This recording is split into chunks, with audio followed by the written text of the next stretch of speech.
We're back. It's Monday. It's 7 o'clock. We're live in the mob. Well, we're back. It's Monday. It's 7 o'clock. We're live in the mob. So, yeah. What's up, everybody? Let's see here. I gotta get this one over here set up so we can go to YouTube as well.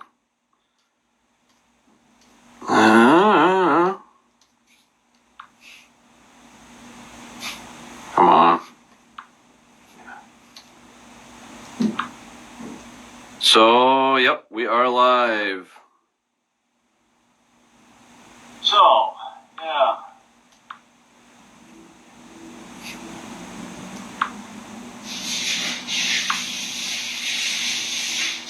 And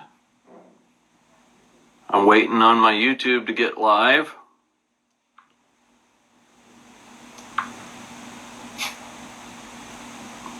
And just a minute here.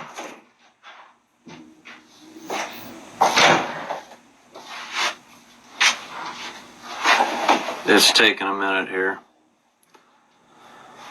So,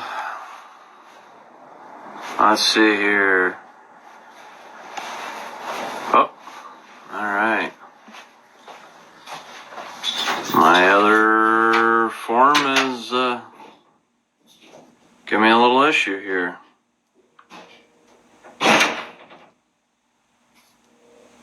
So, yep, we are. Okay, give me just a second here.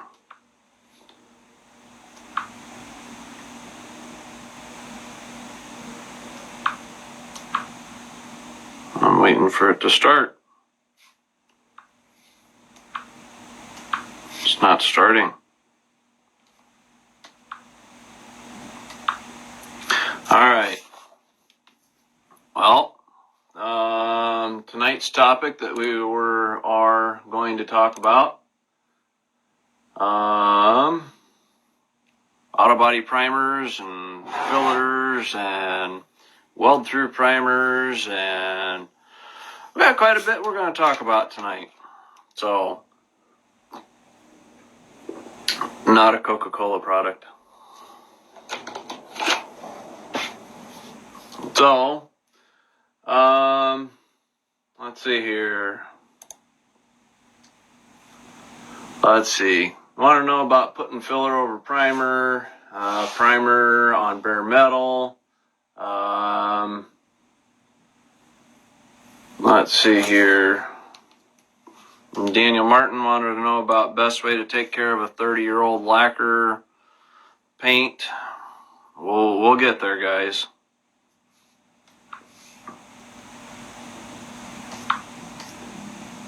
We'll get there. I'm trying to get myself all set up.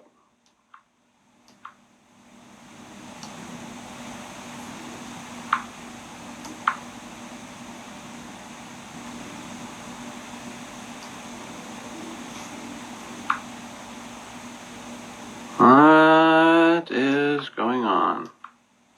I'm sorry, guys. This is taking me a second to get YouTube set up, so bear with me. I'm waiting for Craig to come on. Where's that Craig?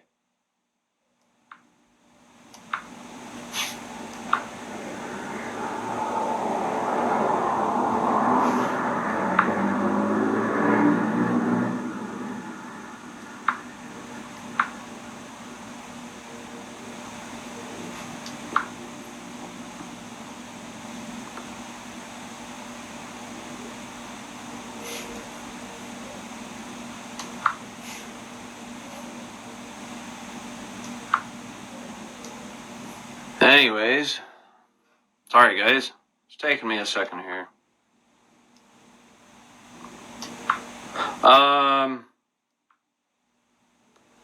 We are having technical difficulties.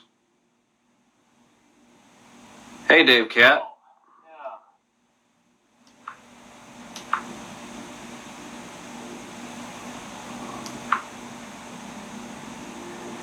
Let's see, Craig Weiss.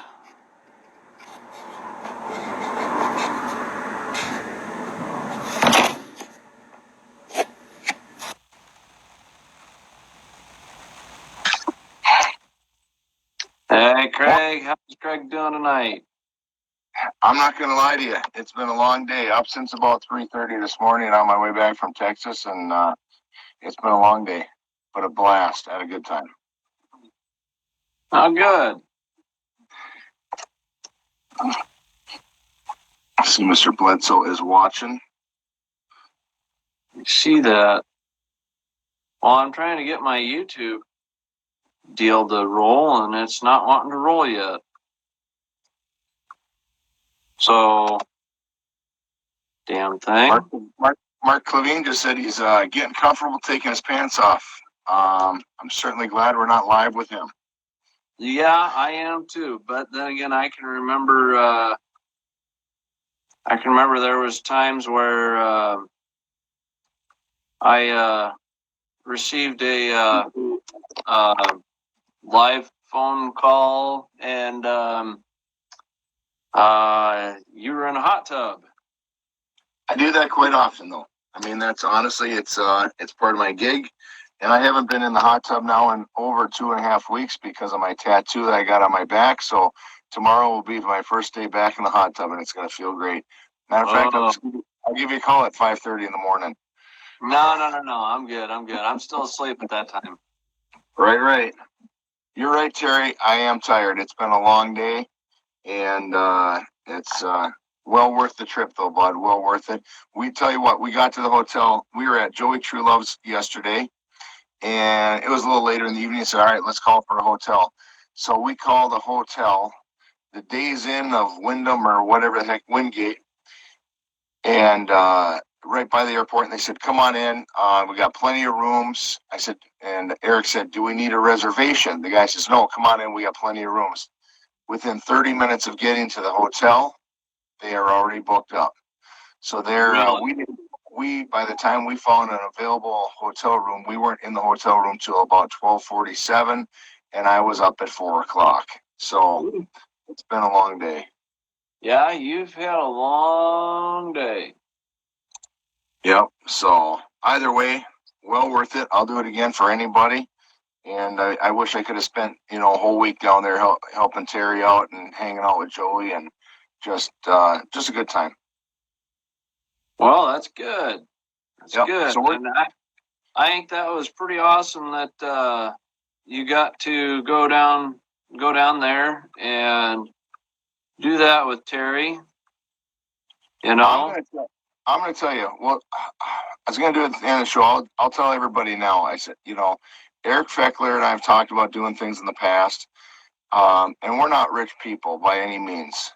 So to spend any kind of money to do something, it's got to be special or got to be worthwhile, or I save up for it. But he called me about 2.5 weeks ago. I said, "Hey, I think we should go surprise somebody. I think we should go surprise Terry. Terry looks like he needs a few hours of our help. Boy, wouldn't that be fun?" And I kind of hummed and hawed a little bit, like, geez, I just got back from Key West. I'm, just getting back into things. But it was 20 below. I'm like, yeah, we should go. And then the snowstorm hit. I was just going to get the plane tickets, and I turned on the news, and you guys were getting all hammered with snow and ice down there. I'm like, you know what? I think we should wait a week. Probably a better deal. So we waited a week, and our goal was to get down there. And like I said, there's never enough time. You think you're going to have enough time, but just to give him a 5-minute head start on his project or do whatever and get a look at what he's doing. But I'm going to tell you what, Terry's a gentleman. His wife is a sweetheart. His dad was a character that you got to meet.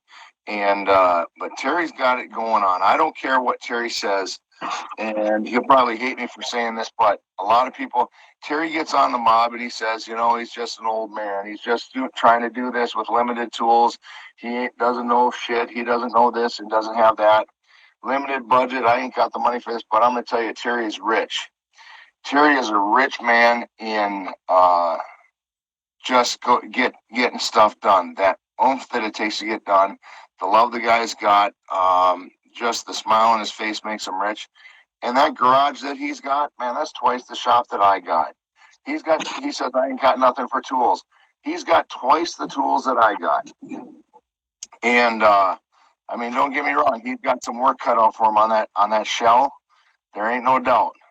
It's a little on the rough side, just like he says. But if anybody's going to get it done, Terry's going to get it done. Probably going to have to get him a new set of arms if he starts trying to hammer and dolly that whole thing by himself. He'll run out of arm strength pretty soon. But he was rich, and it was a great time. He's got a nice spread, and I just don't have enough fun stuff to say. I wish I could have spent 3 days with him. That's exactly how I felt, and just because there's, the day is too short. So, the trip and then getting up to see Joey. And I'm going to tell you what, if you go from Gatesville to Dallas, there is a dead skunk every 300 feet on the road. I don't know what it is. There's a dead skunk every 300 feet. And we had a little bit more fun at Terry's after we found the traction control switch on the Jeep. So we were able to, and I'm not going to lie, that the burnout in front of Terry's house was okay at best. But that was the first one, and by the time we got that thing back to the rental shop this morning in the morning, there wasn't much tire left on the rear end of that Wrangler, so we had a good time. And Eric's job was just to egg me on, and if you do go back and watch the one in front of Joey's house, I did let off the brake, and I still got some burnout going into second when I slammed it, so I was pretty happy about that. It's just a little six-banger Jeep, and we beat the living snot out of it. So, sounds like a rental car that I had once when my truck got hit.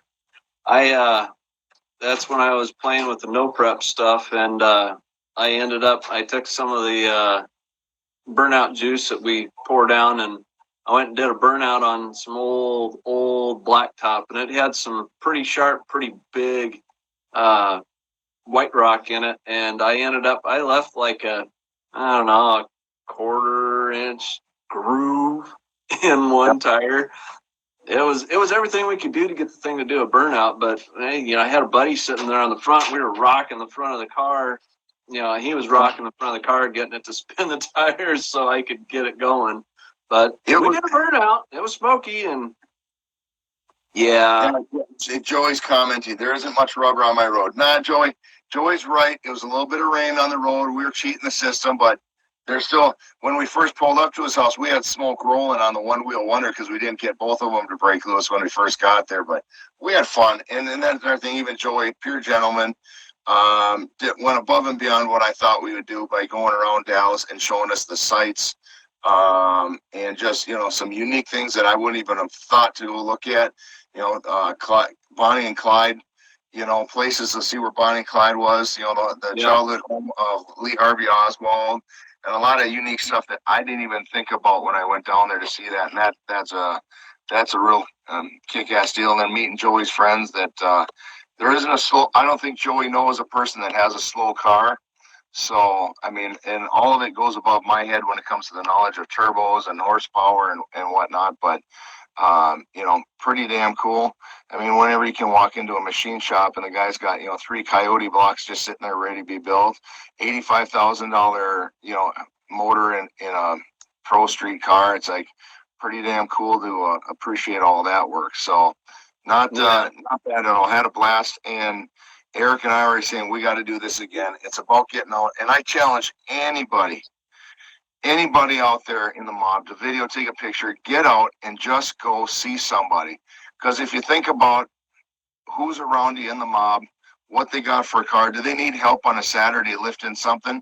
And honestly, we help Terry out, and the way Terry works, let me tell you this, okay? So we get there, after we settle him down a little bit, because you can't, and I mean this in the nicest way, because Terry's listening. I looked at Terry, and I'm thinking, here's a 60-year-old guy. He's going to be moving slow. Or it's always about, I don't do this like I used to. Don't do that. And I'm going to tell you, Terry was on steroids for about the first 20 minutes running and lifting up the frame like he was 20 years old to move the front end of the car over and everything, hopping around. So we settled him down, and we didn't do much. We got the floor out. I had fun doing it. I wish we would have done the whole thing. We left. We went to eat. He showed us a few places. We walked around a cool spot his friend has with a bunch of parts sitting in the woods. And I'm telling you, I want to go back because there's all these antique vintage tailgates from trucks that I'd love to have to be able to make benches out of. Anyways, so we get back to his house, we eat, and I don't know, we had a few shots of whiskey. I'm going to bed. I'm tired. I don't know about anybody else, but when you get up at 3 o'clock and go across 8 states, you get a little tired. Terry goes back out and works till like 3 in the morning, taking the rest of the floor out, drilling all the rest of the welds out to get ready to put the floor in. I wish we had another day to spend there to help him lift that floor in there and tack it in and stuff. So, but that dude can work, and he might say he's 60 years old, but he acted like he was 35 at best, and he was going. So, don't let Terry fool you, because he deserves any bit of credit for what he does on that car and the way he hustles. So it's badass. And then, like I said, with Joey being a gentleman and doing what he was doing and showing us around and his nice place, and I said, if Joey gets racing this summer, I don't think I'll have a no in my body when he calls and says, "Hey, Craig, I'll do the best Joey I can." So I tell you what, brother, we're having a little race here, little flashlight race on Saturday. You guys gotta fly down. I'm coming down because I want to see those guys go fast, and the smell of that fuel and all that good stuff. I can't appreciate the work. I don't know the poundage of the springs or the cam durations or all that shit, but I'll tell you what, it is fun to see, and I can't wait to see it. And like I told him, he's got to get that thing running, because I'm going to try to start getting like Murder Nova Sean to start egging on him to to race Joey in his 55 and 56, and whatnot. I said, we got to have fun with this, but I challenge anybody, if there's somebody within miles from you, go spend a day with them, help them on their project, because then they're going to come help you someday. And that's what it's all about. And everybody that, a handful of guys that knew we were going, I can't even tell you, it was above and beyond the experience when you see old man's face light up when he's walking across the yard calling you an asshole because he didn't know you were coming. So it's good. So Yeah. let's get to I'll look at some things here. We got Daniel, and I hope I say it, Pagnozzi. I'm gonna go with that. Pagnozzi. Junior watching, Joey's watching, Joey True Love. Got John. You're right, Joey. We ate good, and I'm still hurting. I usually eat a lot more, but I'm telling you, the breakfast we had yesterday stayed with me until about today, and then plus those deviled eggs, unbelievable. So I'll be making that up. So, and we got Terry, of course. We got Keith Hyder. And it's going to be good. So let's talk some paint. We got some questions out there. Yeah, we got questions out there tonight. So let's see here. I got to pull this back up here because I minimized where I had saved the pictures. Let's see. Michael Hummel, he's asking about body filler and primer, what to do over bare metal, primer over small existing original primer spots. So as far as body filler goes over primer, your regular urethane primers, no, I would not put body filler, over regular primer. For the simple fact that it is not designed to latch onto primer. It's designed to latch onto itself, either latch onto body filler or latch onto bare metal.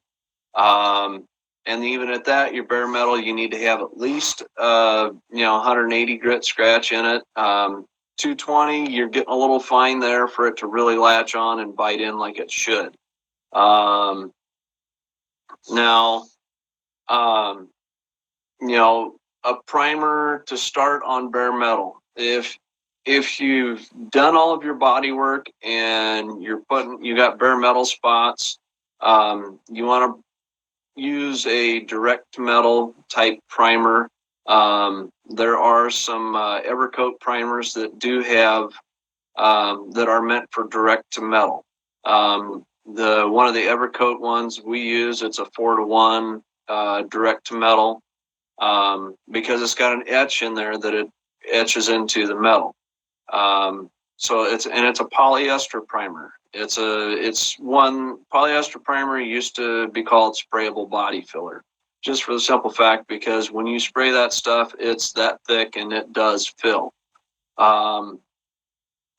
So now, with that being said, the polyester primer, you can take polyester primer and put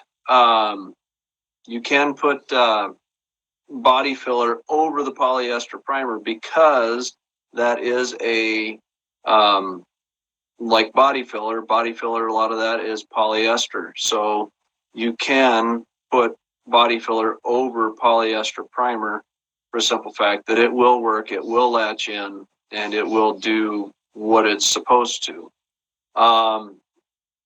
Now, as far as bare metal, if it's bare metal, like, okay, you have some parts that you had acid dipped, and some of you got people around you that do acid dipping, and some of you don't. I do. I'm fortunate enough to have somebody within about 60 miles that does acid dipping. When it comes back looking like brand new metal. And of course, besides all the rust or whatever, we do use a self-etching primer. It is green, and the green part is just a pigment, so you can see that you got it on there. Otherwise, the etch is a clear material, and what you do is you spray it on, and you spray it on pretty thin to where you see through it. You don't want where it's completely totally covered, where it's solid green, because in that instance you will end up with too much etch in it, and you can cause delamination of your fillers or primers later on. So with that being said, that etch primer is not designed to be sprayed on very heavy or very thick, and it's just kind of something just for the time being to keep it from rusting from the time that it gets out of the acid dip to the time that you actually do body work. And if it's something where you're going to get these parts in and you're going to do body work to them right away, you don't necessarily need that etch primer. I mean, it's a good idea to have it, but you don't always have to have it. Now, with that also being said, if you have, God forbid, anybody has any sheet metal parts sandblasted, you do not use an etch prime such as the self-etching primer, the green stuff that I was talking about, because what happens is you get the divots and the voids from the sand, and that etch gets down in there and it never really dries, and it does there again, it has the delamination problem of later on you've got too much of the etch just sitting there. It can cause problems. So as far as a primer over bare metal, for the self-etch, just a time being, get you until you're gonna do body work and whatnot. One of the green self-etch primers, I think they got some TransStar stuff at O'Reilly's, at least my local O'Reilly's does. Something like that. Even, oh gosh, I forget what the DuPont name stuff is. Nason, they've got an etch primer. It's a decent product. It works okay. Then, putting over older primer spots or original primer spots, I would prefer to see at least break through the primer down to old body filler. Just for the simple fact, it's not going to latch on like it should. Now, if you're just filling pinholes, okay, put a little thin smear, and squeeze the filler into the pinholes, you'll be all right. But at that point with pinholes, you're just going to use like a glaze coat, just a minor glaze coat, so it looks. So let me ask you, Dan. So I of all of my what I call the smalls, all my metal parts for under the hood, all the brackets and stuff like that, I got them down to bare metal. I think I use like 180 grit, I don't wheel on my DA to prep the surface. And I use the etching primer. Do you want to use another primer on top of that before I put on the paint, or is that good enough just to paint over? That's good enough just to paint over. I mean, you might use a sealer over top of the self-etch, just because that sealer, it provides a bridge. It fills in the deeper sand scratches of the 180 and whatnot. And that also, the sealer, it has, it locks in and locks down anything underneath. If there's something underneath that, just say that you had something that you had a little bit of body filler showing up. When you spray that sealer down, that bridges over and acts like the primer that you sanded through, so it's more of a even level, working surface. You'll see a lot of guys where, like, take for instance, you look at the front of Joey's car, it's got all that primer on it.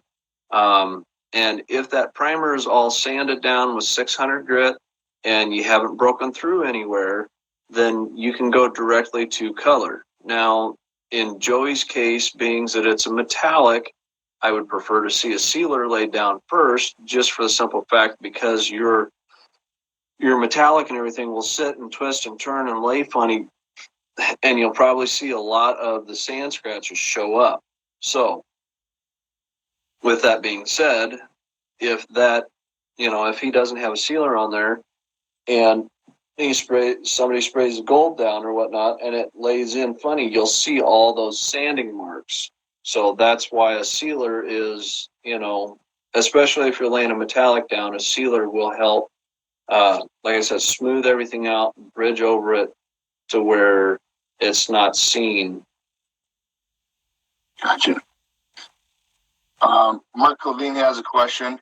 How does it work on media blast, like walnuts and corn, etc.? Media blast, are you asking about etch, or are you asking about like a sealer or whatnot? That would be my question for that. And while we're waiting on him to respond, Terry's asking what's your epoxy primer. Epoxy primer, Terry, is like a sealer.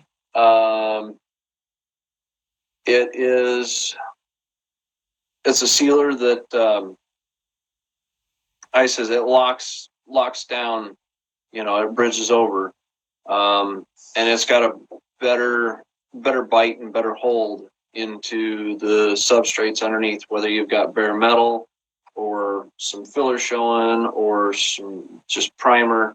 It's like I says, it's a bridge. It covers everything. It's one smooth coat, and then you go to color and then clear. Mark says sealer. Sealer, okay. Sealer after a media blast, yeah, sealer would be a great something to throw on. But keep in mind that, let's say it's something that you're just putting off for a little while. I would probably just get like from O'Reilly's. There's a Transtar 1K rattle can primer. I would get, and it's a Transtar. It's gray. I don't remember the exact part number on it. You can use that. Just go over the parts, just for something to keep it from rusting. And the sealer would be okay if it's something, if you're waiting, between when you're going to do body work and not. But the thing of it is, the sealer's kind of a more expensive product, and you're going to grind it off to do body work or whatnot. So you might be better off just to, like I says, the cheap Transtar poof can primer, lay it on there just for the time being, because it's not expensive and it's just something for the time being to keep it from rusting. Let's see.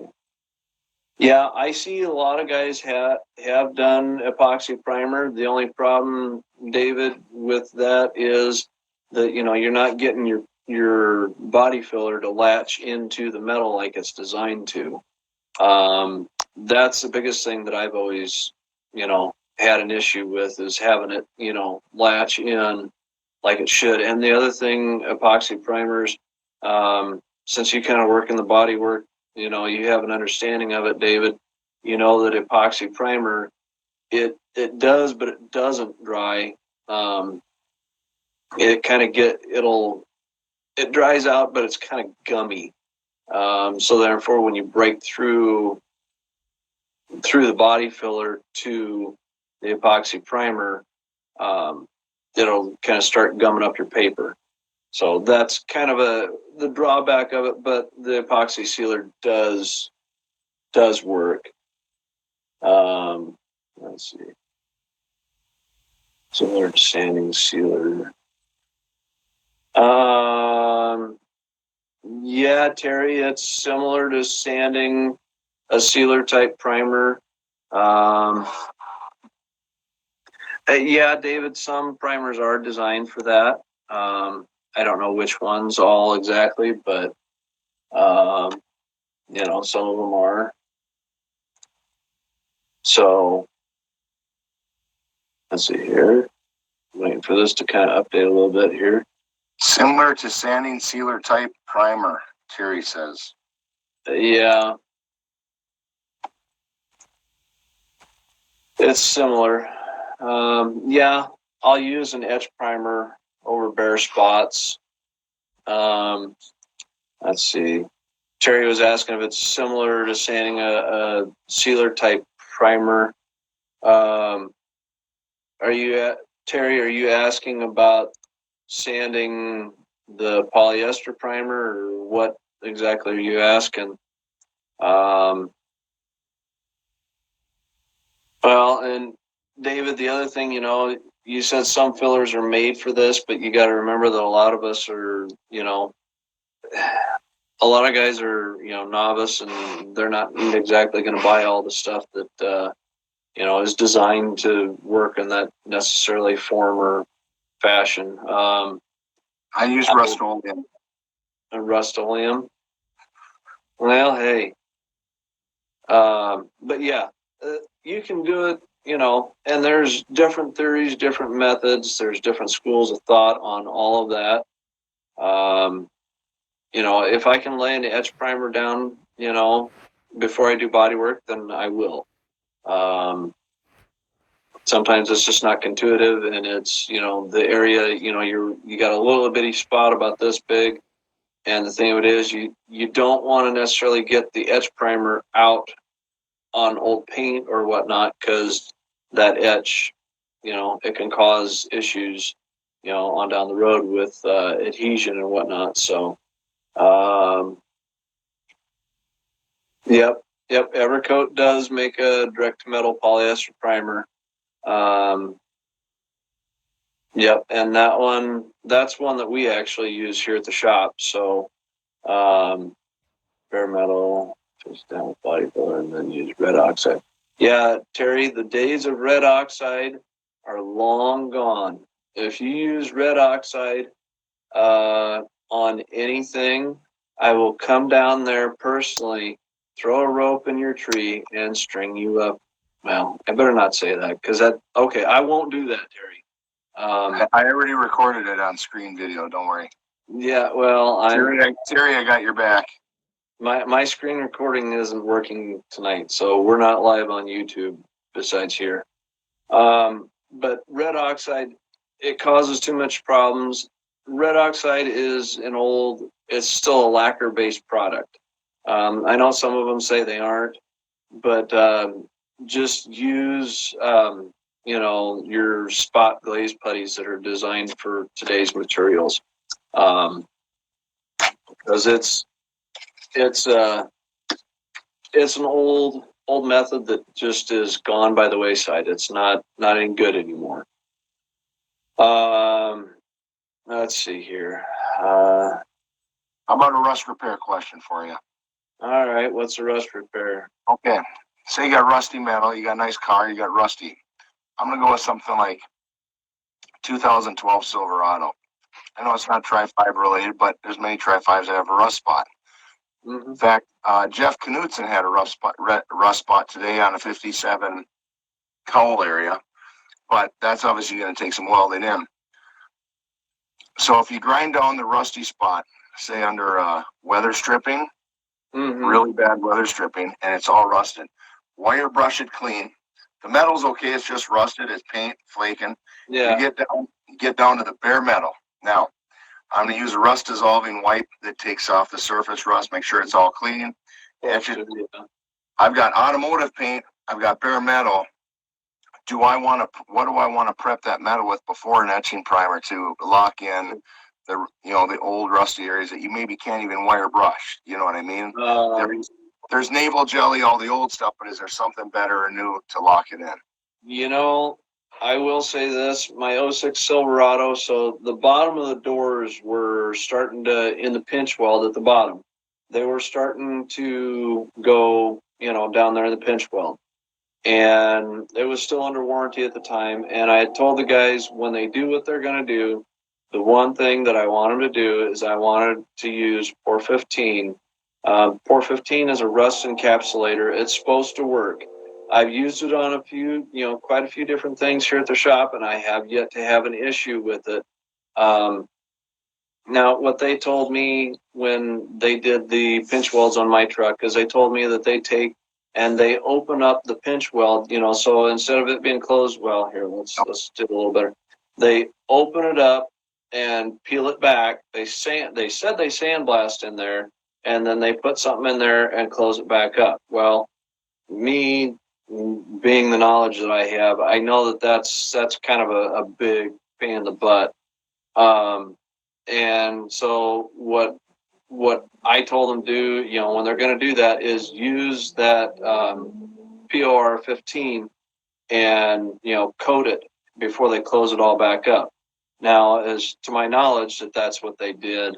But anything like I've had a 50 olds in here that the roof was pretty rusty. There wasn't much I could do to try and really clean it up. I mean, there's some, stuff that's supposed to turn the rust, and catalyst, and it's supposed to clean it and, kill the rust and stuff. The biggest thing is, yes, a rust neutralizer, David. Yeah, the DX 579. It will neutralize the rust, but the POR 15 is kind of an encapsulator. So in the instance, like you're talking somewhere where you can't exactly get any better clean, use that POR 15. It's a rust encapsulator. It's supposed to neutralize the rust as well. So it's do what you can. So I see Joey says something about using vinegar, which I've heard that before. I never have. And Joe Miller, new guy who came in with a killer intro video to the mob. Awesome. He's says about a rust converter versus rust encapsulator. Well, I understand the question, and it's a preference to paint. Well, could you do the converter and then do an encapsulator, like a double protection and then paint? You could. The biggest thing is your rust encapsulators. They thrive on that rusty, crusty metal. And that's the way, you want to knock off all the loose chunks that you can. So whether it's a wire wheel or, a rubber encapsulated wire wheel or even a grinder of sorts, get as much of the loose garbage out as you can. Those rust encapsulators, they thrive on having the rust there to bite into. And coating both sides of the metal, yes, you want to coat both sides of the metal as well as you can, get them so that way it's there. It's not, not going to be loose. And as far as underpaint, Joe, I will tell you that we did this 50 olds. What I did is I coated the entire roof on this 50 olds, and then I roughed it up with 80 grit on the DA, and then I ended up smearing mud over it and doing my body work and putting paint over it, and it has yet to have a problem. So, yeah, you don't want to do Por 15 when it's humid. Unfortunately, sometimes the nature of the beast, you don't have time to wait for no humidity because, you know, here in Nebraska, come summertime and you're a hot, humid day, it sucks. It is what it is, you know. So, see. Now, Lincoln, I'll give you one tip advice. If you haven't already found them, if you haven't already found them in your rear box fender wells, there's plastic plugs in your rear box fender wells. Pull those 3 plugs out, and you can wash in between the fender liner and the box. Now, same with the rockers. There are plugs down in the bottom of the rockers, and you can take those plugs out and flood your rockers out and clean them. I've heard of guys doing that, letting it dry, and then putting like a pump sprayer and just filling it up with oil, letting it drip out. Well, yeah, I've heard of that. There's a material. It's called a body wax. Yep. And you can spray those body waxes in, and those are supposed to help, you know. Amsoil sells the product. Don't ever get it on anything you don't want it on. Yeah. I did that inside my wheel wells because my Silverado started to rust. And so I put the Amsoil metal protector, which basically goes on like an oil and then hardens with the wax on it. Yep. And you literally, I mean, you're using a sander and buffer to get it off the outside of your car. It is going to protect. It's going to be forever, but you got to be careful. And you can ask me how I learned that, you know. So, but no, that's why I've got my 2012 Silverado. The pinch weld that goes through the weather stripping of the door is completely rotted, leaving rust streaks down. And that's what I'm going to tackle this week because it's supposed to be nice out. I want to get it down to bare metal. I want to treat the rust, get rid of the rust, and then coat it, you know, and then put everything back. So, and that's just, once again, because of the salt that we have and how wet my carpet gets from using it as a work truck. That salt just sits in there and eats, which is another thing about Texas. As Eric and I just sat and looked around, and Joey's kind of laughing because the only thing we looked at was all these old trucks going by. Nice trucks, beat up trucks, hammered on, bent trucks. Nobody had any rust on them. That just ticks us off. I know. We're up here in the north. We got salt and chloride. Joey's got his 2008 GMC, and the first thing I do is put my head in the wheel well, and I'm like, dang, there ain't no rust in there yet. So it's mad. That's a fact, Joey. That's all I did is I took pictures of trucks' wheel wells. And I'm like, of everything to look at in Texas, I'm looking at trucks with no rust. Yeah. Oh, well. Funny stuff. Well, that's when we need a pickup box, you know, rust-free. That's a lot of them come from Texas or Oklahoma, you know. That's how Terry's going to make money to finish his Chevy, because he's going to go around collecting vintage tailgates for me and truck beds, and we're going to get them shipped up here so we can make some money. He's a smooth talker, I'm telling you. He'll know somebody. Yeah, his buddy Jeff's 4x4. I'm going to post pictures up. I took a video of his buddy Jeff. Joey, what year was that truck? I don't know. It's early 2000s. It's up on 32-inch wheel, you know, tires and all this. It's gorgeous. And I look underneath, and there's damn near stickers still on the frame from factory. It's so clean. Yeah. Hey, it's beautiful. Back up here a minute. David said he had those bedsides filled with foam. Are you talking like the Chevy bedsides? Or are you talking like Dodge or Ford? Because I know Dodge goes and puts a foam. So you got the pinch weld down here, and about this high up, Dodge puts a layer of foam all the way around. And what happens is in between the foam and the pinch weld, it fills up with dirt.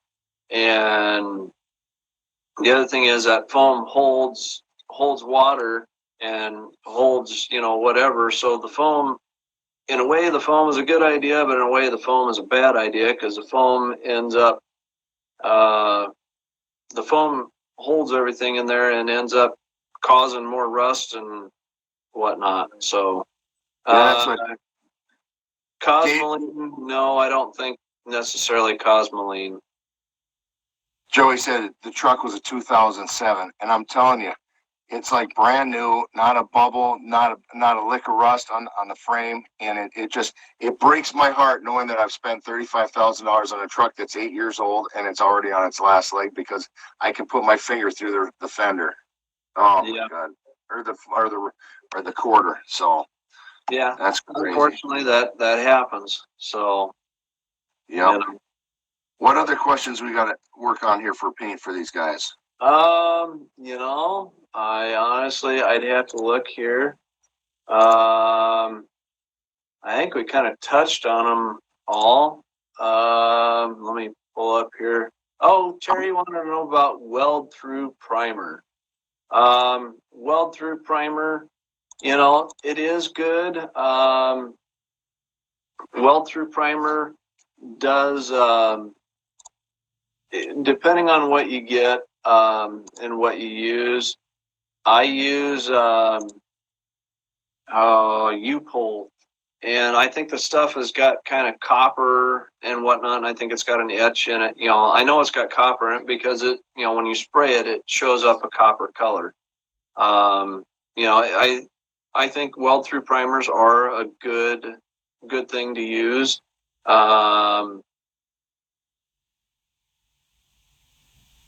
Oh yeah, well, the weld-through primer, it is fact, Terry. It is good. It provides a coating. It provides protection.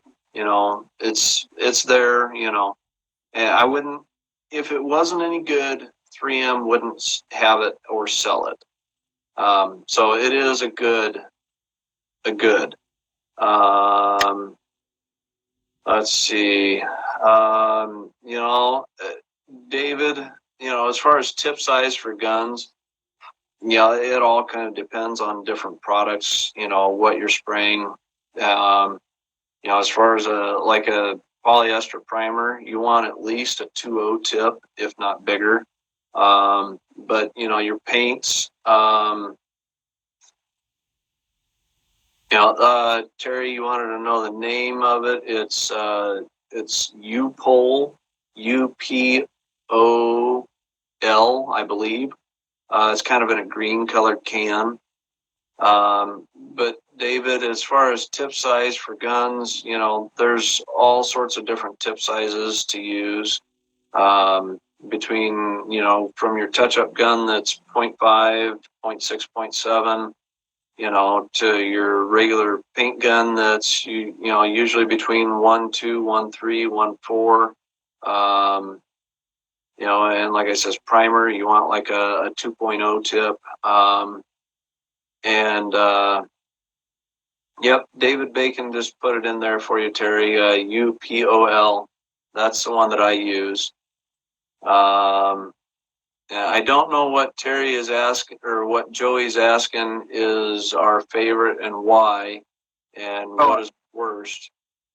Yeah, what's your favorite paint brands and your worst paint brands, and say like your high buck and low dollar ones? Oh, you know, my favorite, I spray with PPG every day. You know, that's my favorite. You know, PPG has so much stuff, and PPG's big enough. You know, they're the biggest one out there. If a company has something PPG wants, they will go and buy. You know, if they see something that a small brand company has, they'll go and they'll just buy the small company just so they can get one product. I've had instructors and PPG reps tell me that, you know, that's PPG's come up with a lot of different stuff.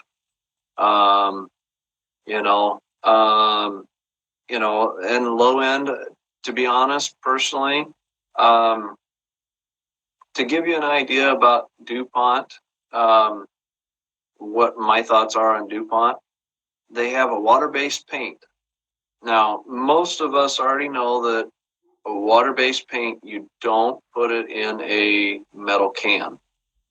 And DuPont puts water-based paint in metal cans. So, I mean, do the math there and kind of figure it out. that shouldn't happen because water-based paint in a metal can, the metal can is going to rust. You know,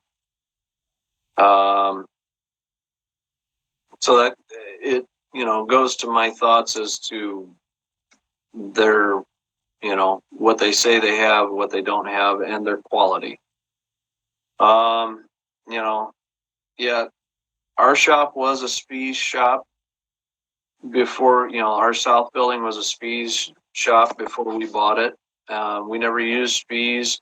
Our one guy that had worked for us, he sprayed the Spies, and he says once he started spraying the PPG, he loved the PPG.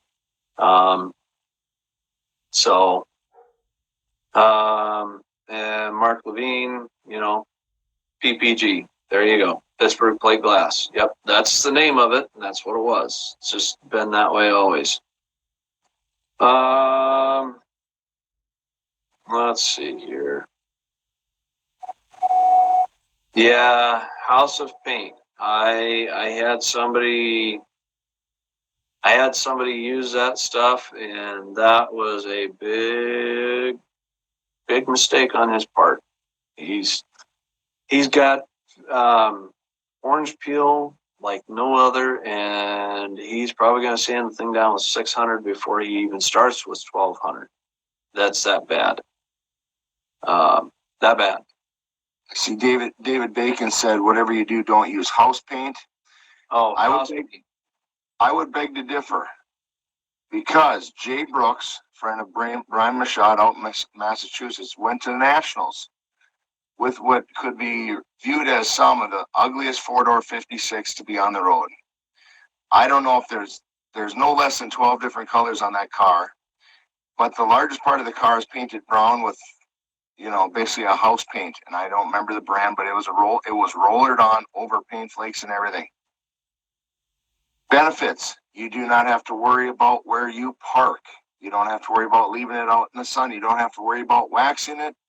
And it's still got 24 miles a gallon all the way to the Nationals from Massachusetts to Kentucky because of his 4.8 liter. So I will say, if you want to use house paint, at least use 4 different rollers, different size, different naps, and 4 different colors, because then you can do a plaid. That's all I'm saying. Well, hey, it's still plaid. House paint, yeah, David, I was meaning House of Color. Sorry. House paint, yeah, I would really prefer to not see you use house paint, just because I know what it's like to try and remove house paint. It's not fun. It's a pain in the butt. Final sanding grit before paint, Terry, honestly, I sand a lot of my stuff with either 220 or 320. If I'm using the DA, I sand with 220. If I'm using my long block, I'll use 320. That's just, that's what I do. What happens if you go higher? Let's say somebody says, "Oh, I want to do 600 on my final." You want to go 600? That's fine. It's more work, but yeah, you can use, finer grits. Is it ever a fact you get too fine that the stick's not going to etch in, or it's not going to etch in? So if the 800 is going to be the finest that I'd want to go. Just because 800, you're getting really close to where there's not enough of a scratch for it to latch into. Yep. Let's see, Frank Fritz. We kind of touched that. What is your go-to bare metal sealer? Well, Frank Fritz, I will use, like I said before, I don't necessarily seal the bare metal before primer. I will use the Evercoat 4-to-1, and it actually has an etch that goes to the bare metal. It'll do what you need. It'll actually etch into the bare metal, so it's a direct to metal. But as far as if I were to seal bare metal, I'm going to use it's a stuff that we call gray glue. It's made by PPG's subline Omni, and it's MP 170, and you put a 175 callus with it, and you mix it at a 2-to-1 mix ratio, and that's my go-to. I'm going to put sealer on with that. Yeah, David, I use 600 like on metallics. Like if I'm blending a panel on a daily driver accident job, I will sand the area that's affected, the area that I'm going to blend. So my dent is here, and then I'm going to blend out here. I will sand my blended area with 600, but my damaged area, I'm going to sand that with 220 or 320, depending on how I'm sanding it. So, Very good. Well, we've got some good questions. Anything else you want to touch on? I think we did pretty good. I think we did pretty good for tonight. Okay. So I want to do a little, first of all, Dan, I think we're doing really good. I appreciate you doing these live videos, and hopefully we just keep getting smoother and better. Yeah. And one thing, tonight's safety tip brought to us by Craig Scott. Always check your electronics in the garage, phone chargers, and your air compressor, whatever. If you're not in the shop, shut them off, unplug them. Always. We don't want to hear about a fire in somebody's garage because they left the air compressor on, because they left a cell phone charger plugged in, because of this, because of that. My battery chargers and all that stuff, I have all that stuff on my toolbox on a power strip. And when I go home at night, I shut off the power strip. Yep. So just a safety tip, fire prevention, So, all right, now on to Craig and trivia. Okay, so this is going to be a bigger trivia. Normally I'm going to try to say a little bit smaller, but this is a brand new hat. This is a Flex Fit Pro Performance Flex Fit. The new ones we got, and they got a little bit of stretch to them, classic look, nice mob logo. So this is going to be a complex question, so I hope people pay attention, because it's not a yes or no, it's not one answer. There's going to be multiple parts to this question. You got to get everything right. So, once again, you have to do it all in one post. Under this, post under this live video on the mob. And you can't just do one post with one part of it, another post with X. I'm not going to search. Your answers all have to be on your same reply on this post. Okay. So there's a lot of tri-5s with these in it. However, this is more Chevy trivia. So we've got 19. I saw 20 at one point. I think 21. Yeah. I saw 4 for a minute. So we're going to talk about the double hump head. Okay. So the double hump head had 2 other nicknames. Okay. I'm writing my questions down just to make sure I don't forget my question. So the double hump head had 2 nicknames. You got to list both of the nicknames for these heads. They also there was 2 sets of heads.